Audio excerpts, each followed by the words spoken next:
পাকিস্তানকে দায়ী করে ভারত। তবে তাৎক্ষণিকভাবেই পাকিস্তান সেই অভিযোগ অস্বীকার করে। এরপর বেশ কয়েকদিন ধরে দুদেশের মধ্যে চলে বাকযুদ্ধ। হুমকি আসতে থাকে হামলা পাল্টা হামলার আশঙ্কা অবশ্যই খুব বেশি দীর্ঘায়িত হয়নি। হুট করেই হামলা করে বসে ভারত, পাল্টা জবাব দেয় পাকিস্তানও। দুদেশের মধ্যে শুরু হয় তুমুল হামলা পাল্টা হামলা।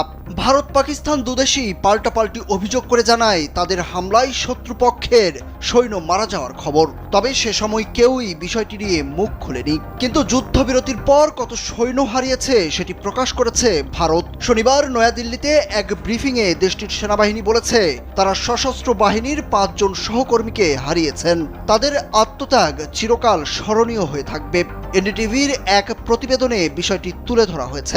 ভারতের সেনাবাহিনীর দাবি, গত 7 মে থেকে 10 মে পর্যন্ত দুই দেশের নিয়ন্ত্রণ রেখায় ভারতীয় সেনাবাহিনীর কামানের গোলা ও আগ্নেয়াস্ত্রের